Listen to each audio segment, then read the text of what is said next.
Welcome back to the channel. Today we got this is from 1979 Steeplejack. Fred Dibnah, if I said that correctly with my pronunciation, takes down a massive chimney brick by brick. And this is from the BBC archive. Original link will be in the description. So with that being said, we're smoking on my dragons, divine righteous, almighty, greats, overachieving, never slacking. And we about to look into something incredible. So here we go.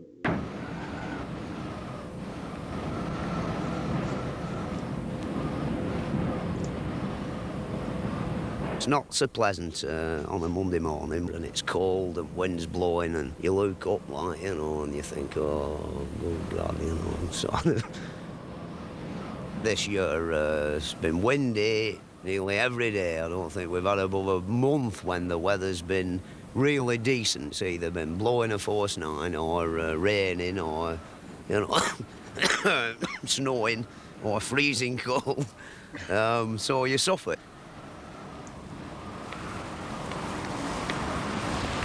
Some days might be bloody awful on floor, and then you set off up the ladder and go through the fog, and it's like being in an aeroplane. You can see all the chimney stacks and towers and church steeples and hills outside of town sticking up through all this cloud and sun shining up above. Beautiful.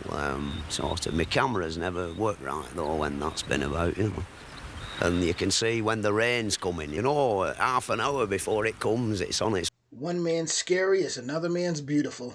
way. You can see, miles and miles.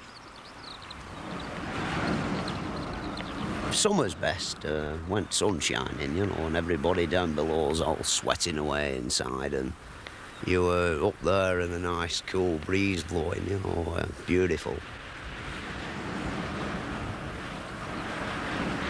It's something strange. Once you've started, you get like addicted to it. You just live it, like day and night. Think about it, talk about it. Some days you don't want to go. Why the hell did I start this job, But once you've got cracking like it, I always feel that, when I'm really putting big pile of stagings up round top of a chimney, like when I've got it all up, it's a work of art, a masterpiece.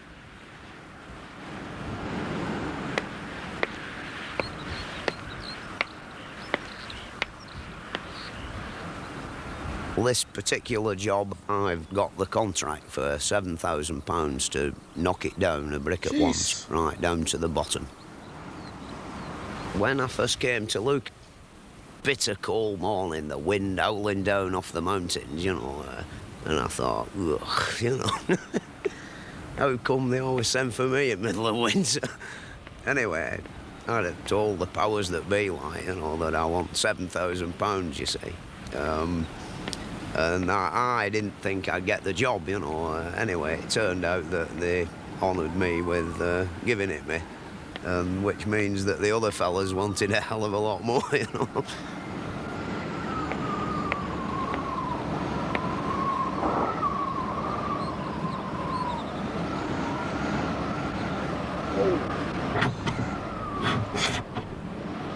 Okay, let's just talk about the angle he's at right now. Most men would be absolutely just terrified. That he's brave. He is very brave.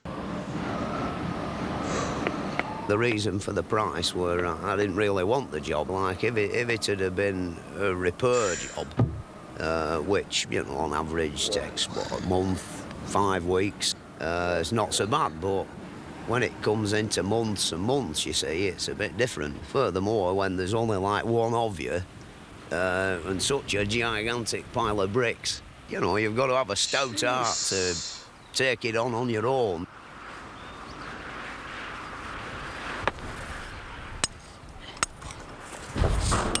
The Briar here, there's like too many buildings, to drop the thing, like, or blow it up, as some people do. The chairman of Court Halls won't let it be blown up, so I've got to knock it down a brick at once.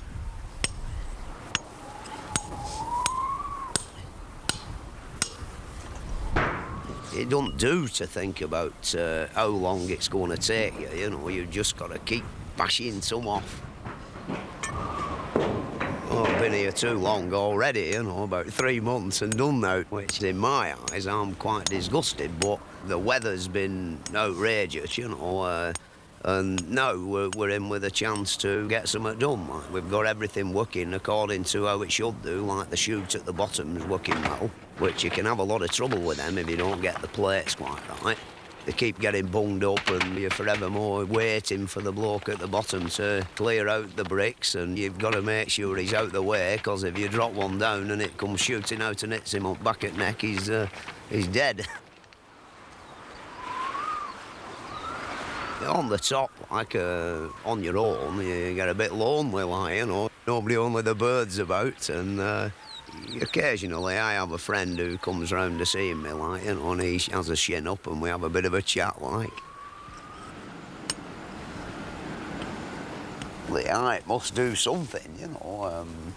Well, I feel better when I'm doing it, you know. I can come home at tea time and demolish a great lump of steak and a big plate of chips, and sort of, if you're mucking about pointing round somebody's window frames, things like that, bloody fed up, you know. I'm like, no exciting going on, you know, nothing to battle with.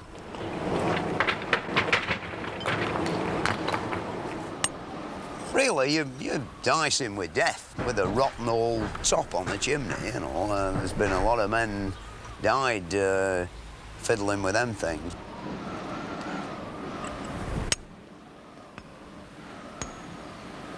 I've never fell off a big chimney, you know. You only fall off one of them once, like. One day, I fell off a pair of steps in a little girl's bedroom and landed on a drilling machine and knocked myself unconscious, and I don't remember much about it, but morning after, I couldn't get out of bed and I had to stay there for 3 weeks, all through falling off a pair of steps.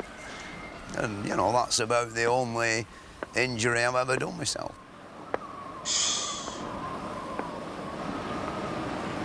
Donald, my labourer down there, he's like a very important man, you see.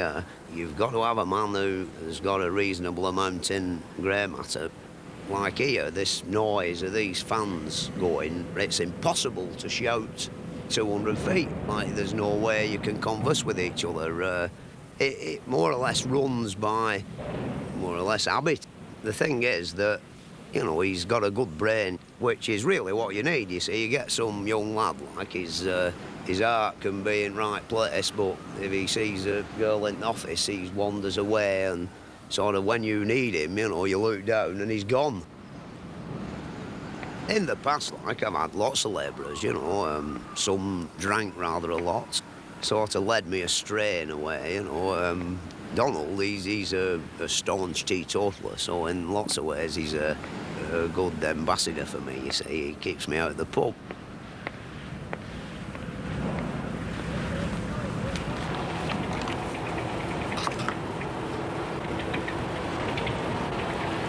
Good, look at that.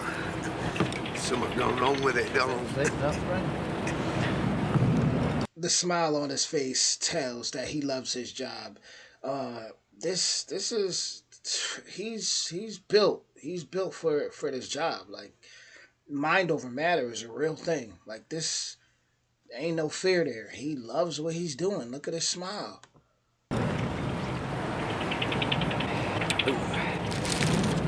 Well, bricks are coming out at all right, aren't they?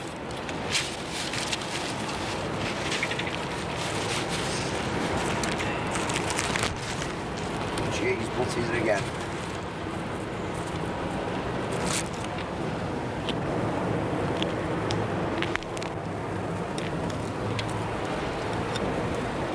Don't think we'll get a yard a day off. No. Just about down for June holidays.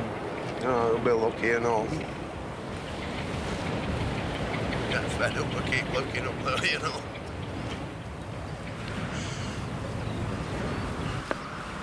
Back up he goes.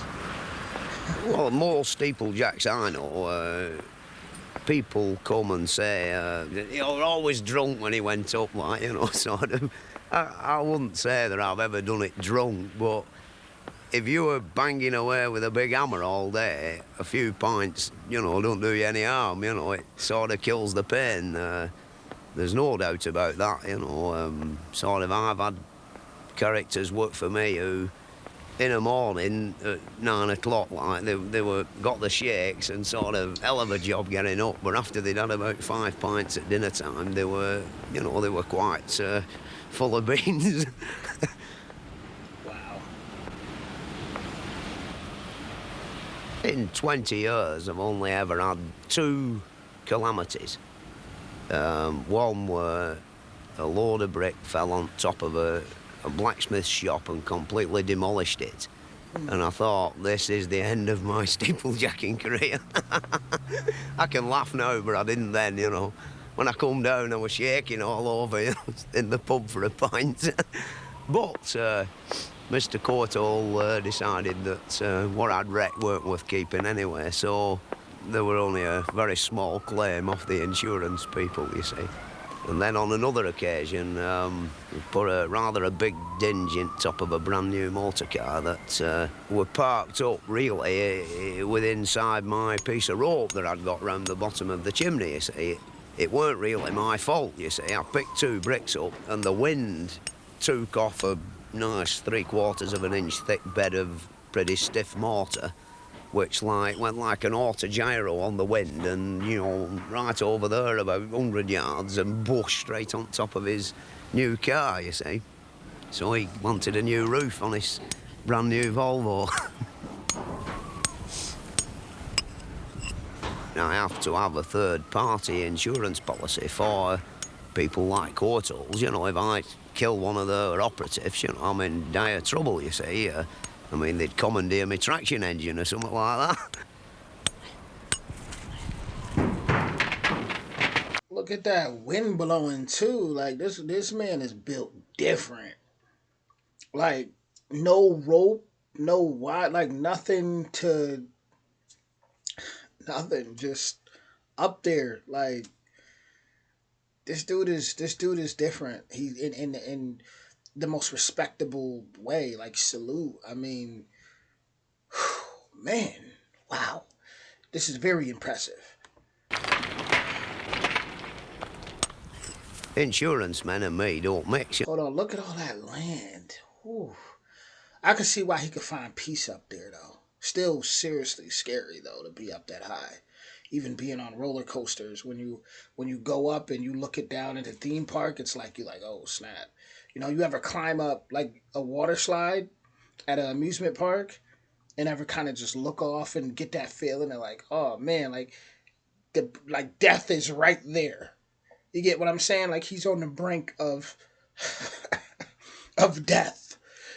And it's like it doesn't, that's why I say mind over matter is a real thing. It doesn't even, he loves it. He's, you know, that's like I keep saying, he is built different. But I will say, looking at all that land right there is a beautiful sight. You know, I mean, the thing is that I don't intend dying, you know. I have to have a third-party insurance policy for people like Courtalls. You know, if I kill one of their operatives, you know, I'm in dire trouble, you see. I mean, they'd commandeer my traction engine or something like that.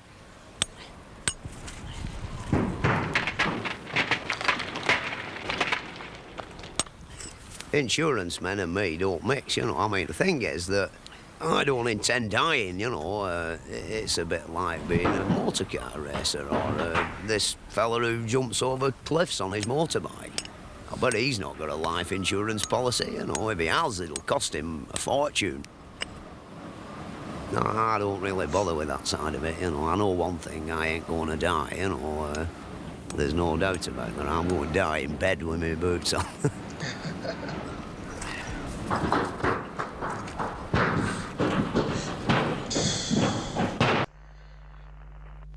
Even looking into that dark hole that he's pushing all that in, it's just so frightening.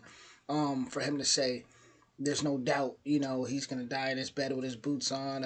If that's what he's, let me make sure that's what he said. This fella who jumps over cliffs on his motorbike. I bet he's not got a life insurance policy, you know. If he has, it'll cost him a fortune. No, I don't really bother with that side of it, you know. I know one thing, I ain't going to die, you know. There's no doubt about that. I'm going to die in bed with my boots on.